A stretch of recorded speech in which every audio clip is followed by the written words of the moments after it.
Okay. All right. This is Jared Hawkins, live from Renfest 2017 in Kansas City.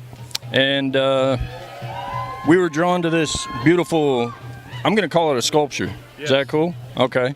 And this gentleman here is going to fill us in on the details. Who are you? I'm sorry.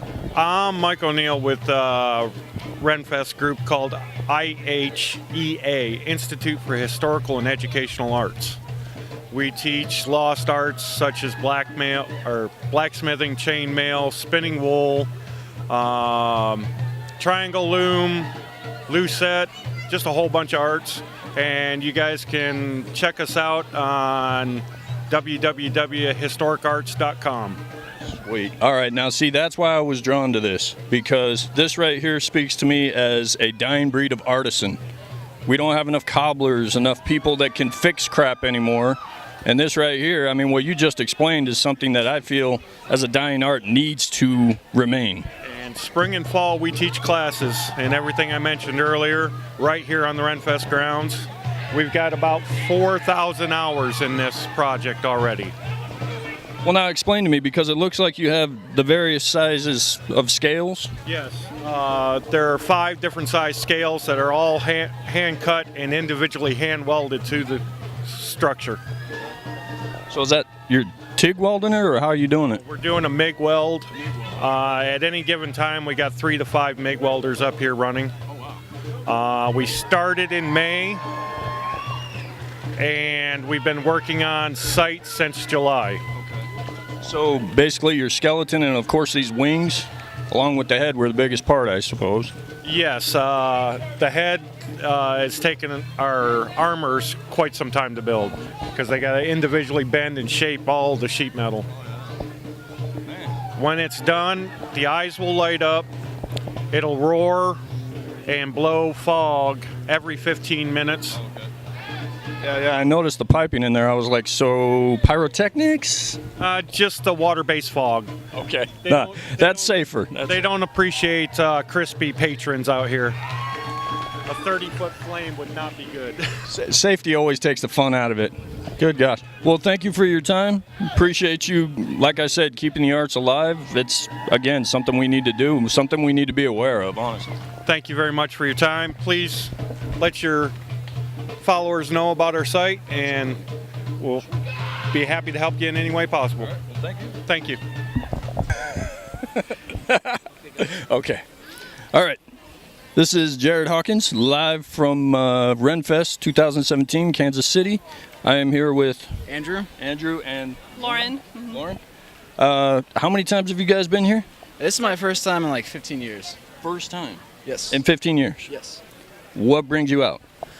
The shops, really. I wanted to see a bunch. This is the Celtic weekend. I wanted to see a bunch of the Celtic art and some of the cool things they had out. And the shows were good too. We just saw the fire display. It was really fun.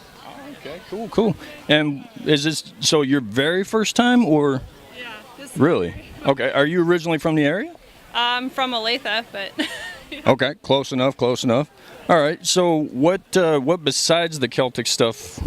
What brought you here? Andrew told me about it, and so he asked me to come with him. And she's my willing guest. Yeah. Nice. Well, that's awesome. Well, yeah, I mean, that's basically all we're trying to do is get a feel for what brings people out here, what excites them the most about it. I can tell you guys aren't into the cosplaying portion of it. Not right now. No, I mean, I think it's fun to look at the people with the costumes. Judge them. Yeah. Some of the dogs have some stuff on them too. It's just pretty cute. Oh yeah. That's true. Now, okay, let's peel it back a little then with you. What would you want to cosplay as? Fairy, ogre, what? Probably a fairy. Fairy ogre for you? I don't know. Maybe a buccaneer or. You're into the pirates. The pirates are cool, yeah. There you go. Like or maybe a knight. I don't know. Yeah. My sister, her husband does the knight thing. He works the Renaissance festivals in Virginia. Oh, really? And he does the jousting and all that. That's pretty fun. Yeah, it would be. Yeah, see, we got to talk to those guys. Because those guys are crazy. They really get into it. They design their own armor, yeah, and the swords and everything. They really get into it. Cool. Well, thanks for taking your time out to talk to us. Oh, we got a vagabond. Okay. What? Nope. Oh, the You're just looking from the wrong direction. pixies are in the way. Yes. Yes, from this angle. Oh, very well. All right. Excellent. What can you tell us about yourself? We are Aspen. We are Brownie of the Spring Court. We are tasked with sewing all of the costumes for the Fae. Okay. What can you tell us about this structure right here? It is an altar. It is an altar to all of the four corners. So you have. We like to move, but we have to stay near that thing. The center does have Firan and Banin, so masculinity and femininity in the center, which is the center of our soul. And then we do have each of the elements. So we start with, there's earth and air and fire and water. And each one represents a particular direction. So south, make sure we do it right, south, west, north and east. They also represent different parts of our lives that we would wish to control that can be controlled. So fire is passion. It is that drive which pulls you forward. Water is that which helps even you out or cools you down, that is ever flowing and changes to the situation. Earth is very stable. It is also cooling. It is also giving you that stability to take what challenges you. Air is inspiration. It is the words we use. So they are each represent, and they are set there to facilitate all of those things that those who walk into the forest do feel welcome, do feel that they are where they should be and are inspired to be more than they have been. Excellent. Thank you. Can you tell me a little bit about what this is right behind us, the star? The star. The star was created by a gentleman who is very fond of the Fae. His name is Bill Eccles. He did create it so that those who would leave favors for the Fae, some do want to leave special little trinkets as a... It is not well to say thank you to a Fae, because if you do say thank you to us, you're ours and we get to tell you what to do. Okay. Understood. Doesn't sound so great for me. Probably not, but it's entertaining for us. So they do leave things that they think that we would enjoy as a way to show appreciation. So we do have a bone. Fans of bones? Some of the Fae do like bones. They're closer to understanding what death is about versus life. We do have a the geode on top is from a druid that is actually within Canterbury and was a blessing for the forest. The jar is actually it's a curse jar.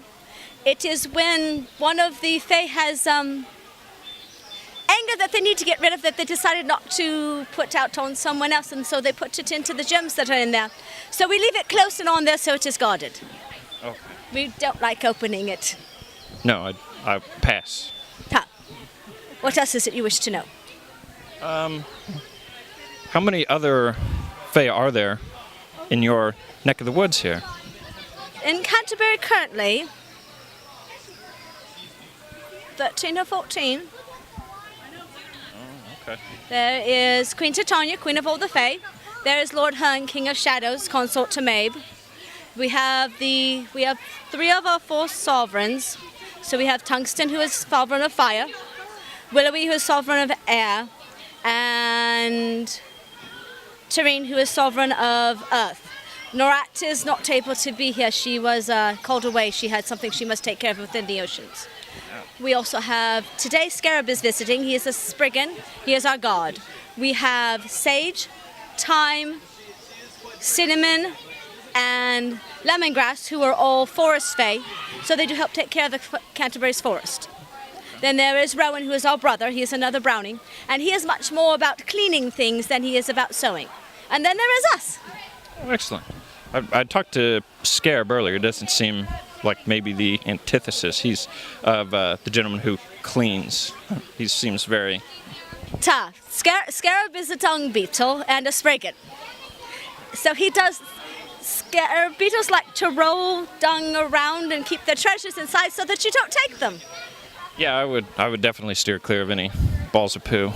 He is also our God, so that if one of you mortals decided that you wanted to keep us, he would grow from his current size into much as the tree would become a club. Very impressive. All right, well, thank you for taking some time with us today. And I hope we haven't done anything to anger you at all. Wait. He already did, now he's ours. Come on. All right. Well, this is Jared Hawkins live from Renfest 2017.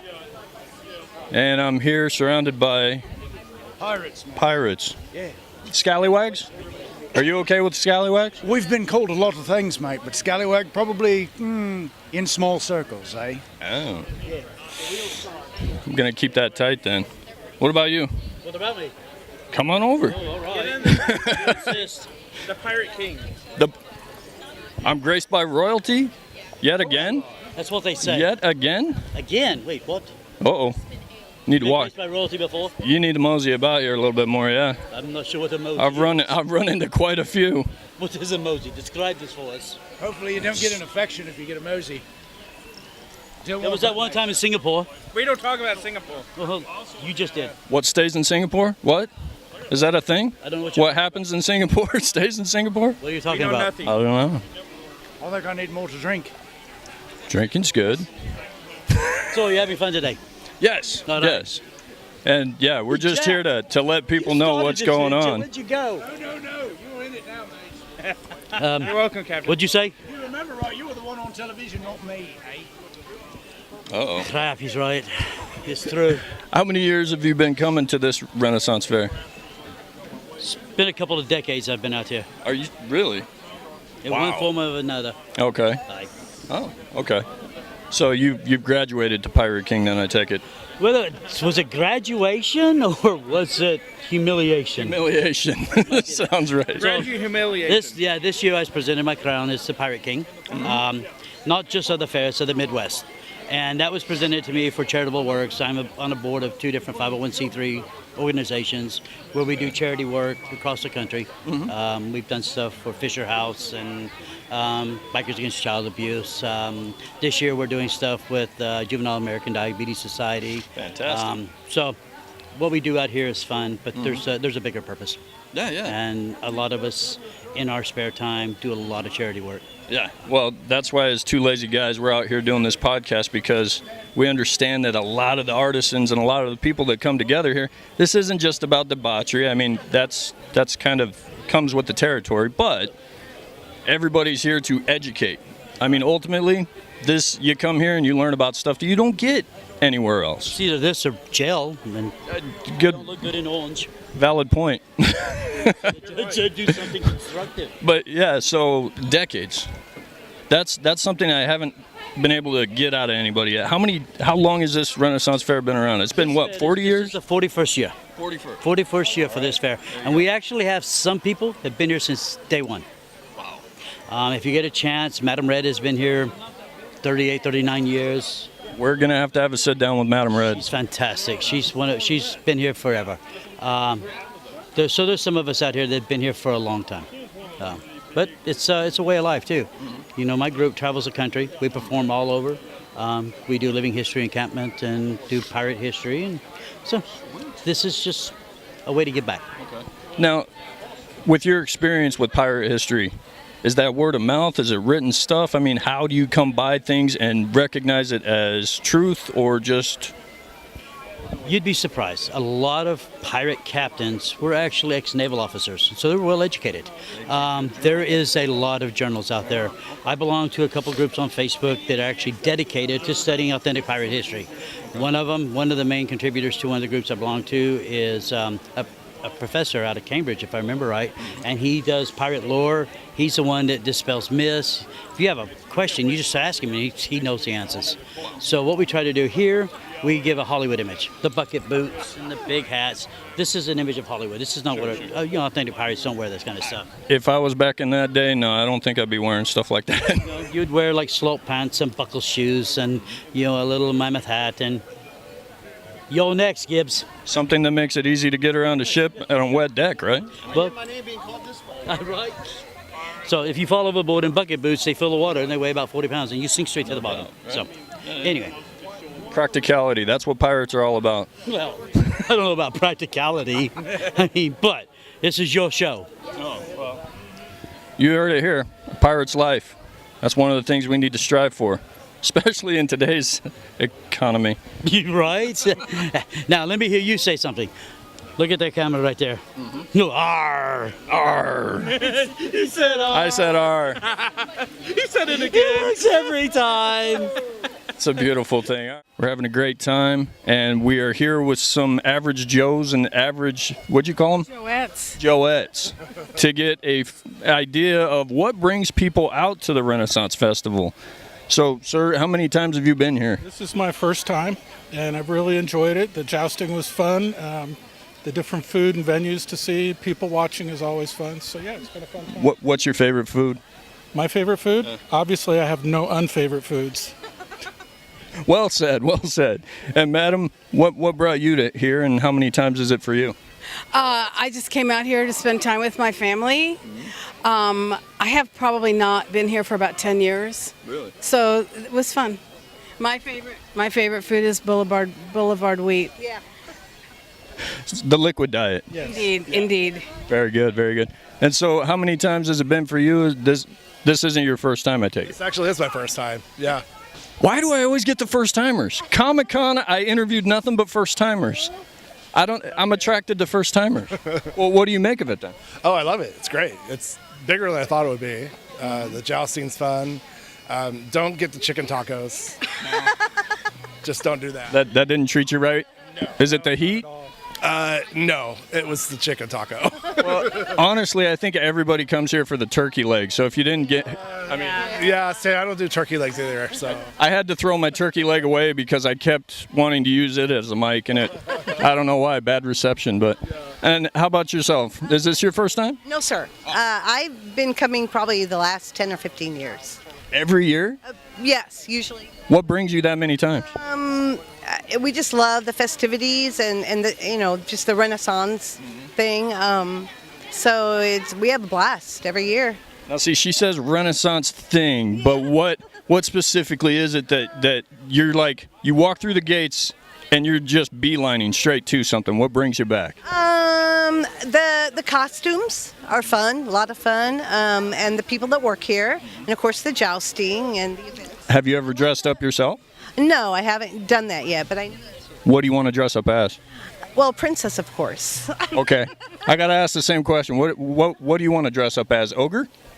No, not an ogre. Fairy ogre. A what? Fairy ogre. A fairy ogre? Yeah. Okay. A prince? Wait, what kind of prince? Which one? Royal prince. Ooh. Yeah. All right. Next in line for the throne. I was gonna say we gotta check the bloodline for that to work, don't we? And what about you? I think a pretty princess would be lovely. Not a Disney princess though, right? No, a real one. Booyah. And how about you? I'd probably go for wizard. I think you need to grow the facial hair out just a wee bit more. Yeah. Isn't that a sign of power for those guys? I think so. I guess. I don't know either, but we'll say it is. We'll say it is. We'll say it is. But no, well, thank you for your time. I appreciate you. And you guys enjoy the rest of your day. Again, this is Jared Hawkins live from Renfest 2017. Dave Baker here. I'm with the King and Queen of Canterbury, and was stopping in today see if they could take a moment to tell us about some events that are going on in their realm. Indeed. Well, we're the King and Queen of England, and we are in the good village of Canterbury. This is our Harvest Festival, which takes place for another 3 weekends after this. And here we are celebrating the Year of the Dragon. Indeed. There is a special dragon being built back by the Dragon's Breath stage that is to commemorate such a year this year. And it is most magnificent, and you can watch it being built. Aye, we have many craftsmen and guild makers that are crafting it as we speak. Indeed. And then also, we have many fine things. So next weekend is our romance and chocolate weekend, which we are looking most forward to, my love.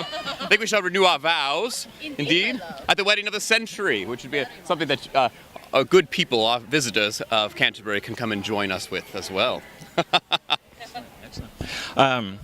As we've walked around here, talked to some of the common folk, Indeed. and was curious. Some of the sentiments they've expressed, concerns were some of the rising temperatures that we've seen in the realm. Indeed. Some of it has been attributed to witchcraft. Some of it's been attributed to the blacksmiths. What's your feeling on that?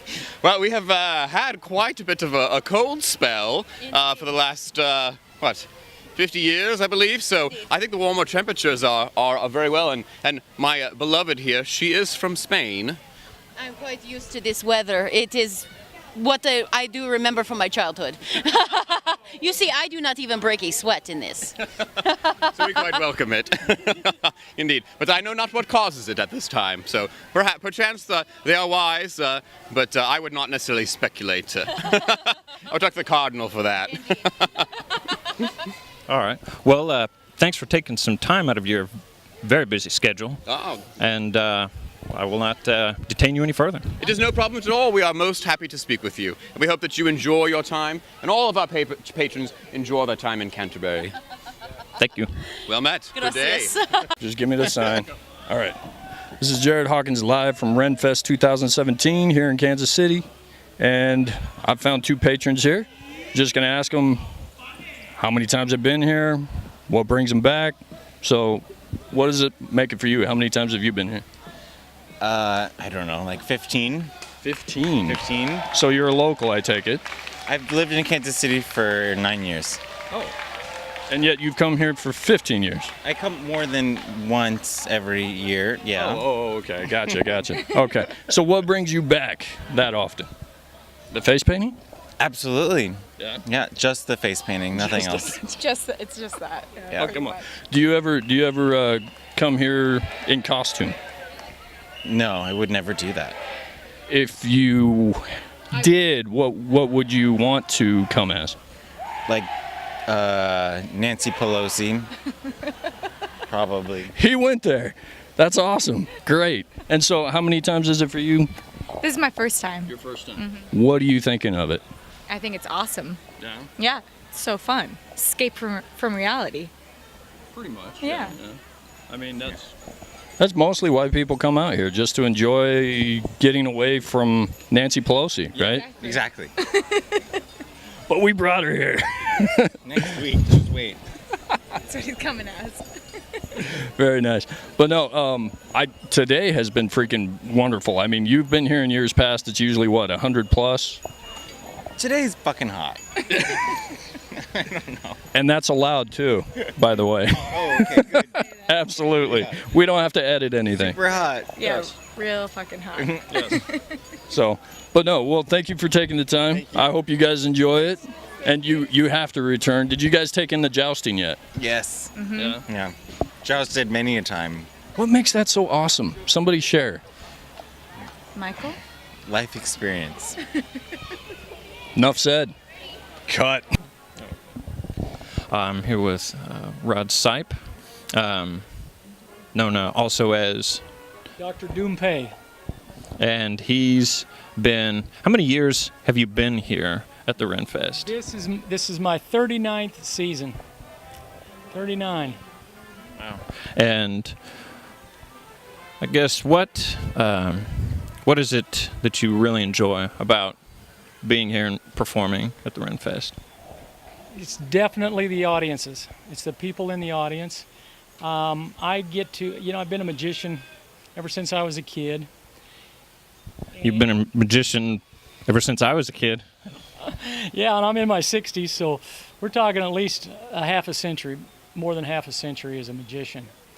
And when you become a magician, the only bad thing about being a magician is once you learn an effect, a magic effect, you have forever lost the mystification of it when you know the secret. So you lose that. Now, the only way that you can get a part of that back is to be in front of an audience, or even showing one-on-one somebody a magic trick, is you feel their emotion and see the look on their face And so it makes you, even 50 years ago, I still am able to get that feeling of astonishment through their eyes. Excellent. I suppose, I noticed, I remember from, especially whenever I was a kid, I'm coming here and you doing your fire eating. The fire eating. Yeah. This year I've had some health issues, so I'm not doing my fire eating this year. But the fire eating, way back when I first started touring in the late 1970s, that was really my hook. That was my meal ticket. I became a pretty good fire eater, along with being a pretty good entertainer. Because essentially, eating fire or seeing somebody eat fire, it's kind of cool for a minute. But unless there's some jokes, entertainment attached to it, it's not going to last very long. The act's not going to be long. So I had a longer act, and then also because I perform outdoors, I had to come up with a lot of lines. When the breeze shifted, the breeze changed, because I don't pick when I do my fire. The weather tells me when I can do the fire. So if it all of a sudden it changes and I can't do the fire, then I'd have a line. I'd have a funny gag, a funny bit. And you just build up a whole library of all that stuff, and it becomes entertaining you. You either become an entertainer or you don't. I remember you joking about that, and the wind starts blowing, you're like, I used to have a whole lot more hair before. Exactly. And I shaved my head even before Michael Jordan shaved his head. It was really odd and unusual. I was getting bald early, and I didn't like the look. People would take pictures, and I'd have pictures in the newspaper. I'd see them in print. Back then, print was big. Oh gosh. I remember print. Yeah, you remember print. And I would see how far my hairline, especially when I had my head tilted back, it just exaggerated my baldness. And so I was like, I can't take it. I'm just going to shave my head. And I shaved my head, about 37 years ago. And it's been this way ever since. Yeah. What was it? There was, I don't know. I mean,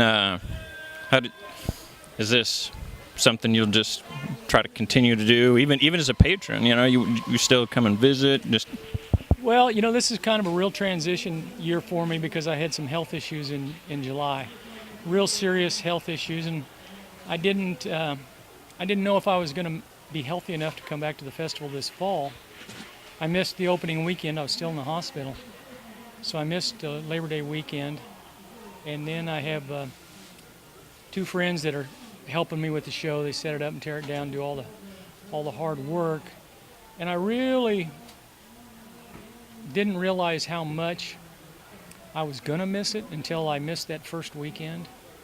And then I knew, oh, boy, this is really, 39 years and I've never missed a day. And so then I realized how much I missed it. But then when my first weekend back, the next weekend I came back, and it was very emotional for me to come back. And I even realized, I'd look at those people's faces, just like I described seeing the amazement on their face. I look at all those people, and I always mention about how I see a lot of familiar faces. In 39 years, of all the people, it's generational. It's not just, it's grandparents are bringing their kids who are adults, who are bringing the grandkids. So it's 3 generations of patrons and audience members. So I looked out into that crowd, and it just is like, now I fully realize what I miss about this place and why I cannot not do it. But it has made me think, at my age, I'm in my 60s, that someday it will have to come to an end, and I'm much more prepared. At least it's not this year, and we'll see how it goes this year on my recovery from my illness. And I'm planning on being back, but it could change. We look forward to it. Do you think maybe it was the fire eating in particular that took its toll of the digestive tract? No, I'll tell you exactly what happened to me. I had a ruptured appendix. And you always hear the story about, oh my gosh, somebody's appendix ruptured. They get infections. I was that guy. So I was in the hospital for a month. After we dealt with the ruptured appendix, 2 other operations after that. I had a blockage and some other stuff. And the week before the festival opened, I had kidney failure. So I had to go through the kidney failure thing and got that all straightened out. So I'm just trying to be stronger and healthier. Well, So fire. Back to your original question, the fire? No, I don't think so. I don't think so. I used to joke about. I bet I've ate a tanker car full of white gas in my career.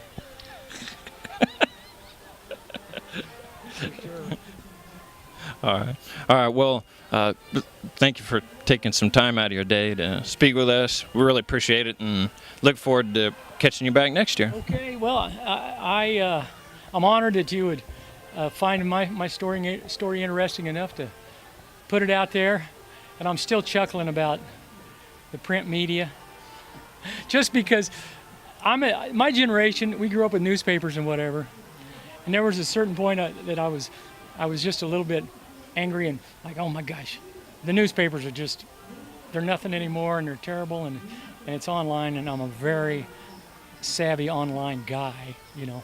They might have had to drag me into the electronic age, but I finally got there. But anytime the papers, I'm laughing at myself too, because I went from a huge print media supporter to going, boy, those poor dinosaurs. I know.